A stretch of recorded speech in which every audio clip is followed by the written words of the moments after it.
যে ব্যক্তি চায় যে তার জীবনটা প্রশান্তিময় হোক, তার জীবনে টেনশন না থাক, ঝামেলা না থাক, যন্ত্রণা না থাক, আবার থাকলেও যেন এগুলো আল্লাহ পাক কাটিয়ে দেন, এমন যদি কোনো ব্যক্তি তাকদীর চায়, আমার পরামর্শ হচ্ছে সে যেন বেশি বেশি দরুদ শরীফ পড়ে। যত বেশি দরুদ পড়বেন আপনার জীবনে প্রশান্তি নেমে আসবে।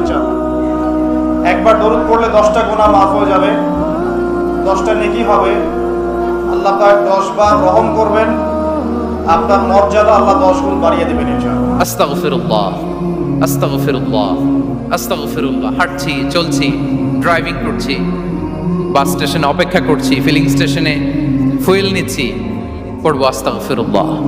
কি পড়বো? আস্তাগফিরুল্লাহ। যারা সব সময় আস্তাগফিরুল্লাহ পড়ে তাদের রিজিকের কোনো টেনশন হয় না, রিজিক নিয়ে তাদের আর কোনো চিন্তা থাকে না। আল্লাহর নবী নূহ আলাইহিস সালাম যিনি ওনার জাতিগোষ্ঠীকে বলেছিলেন, ফাকুলতু আস্তাগফিরু রাব্বাকুম ইন্নাহু কানা গাফফারা, তোমরা বেশি বেশি ইস্তেগফার করো, তিনি ক্ষমাশীল। ইস্তেগফার করলে কি হবে? ইউরসিলিস সামাআ আলাইকুম মিদরারা, রহমতের বৃষ্টি বর্ষণ হবে, তোমাদের জমিগুলো উর্বর হবে। ওয়া ইউমদিদুকুম বিআমওয়ালি ওয়া বানিন, আল্লাহ তাআলা তোমাদেরকে সম্পদে বারাকা দিবেন, সন্তানে বারাকা দিবেন।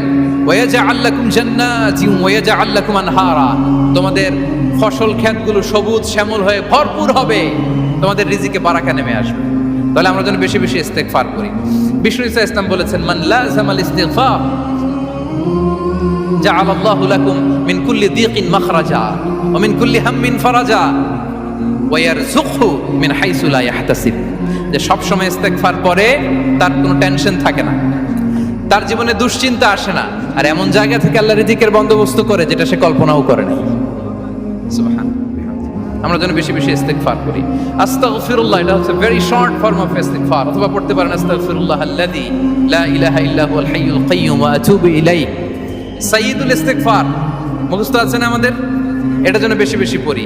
ইয়াকিনের সাথে যে সাইয়্যিদুল ইস্তেগফার পড়বে, যেই দিন পড়বে ওই দিন যদি মৃত্যু হয় সে জান্নাতি। কোন রাতে মুকিনান বিহি, ইয়াকিনের সাথে যদি সাইয়্যিদুল ইস্তেগফার কেউ রিসাইট করে, ওই রাতে যদি সে মৃত্যুবরণ করে, বিষ্ণু বলেন সে জান্নাতি। তাহলে প্রিয় ভাই এবং বোনেরা, আমরা যেন ইস্তেগফার করি। আমি অবশ্যই তোমাদেরকে পরীক্ষা করব, ভয় দিয়ে, ক্ষুধা দিয়ে, সন্তানের ইন্তেকাল দিয়ে, ফসলের ক্ষতি দিয়ে, সম্পদের ক্ষতি দিয়ে আমি পরীক্ষা করব।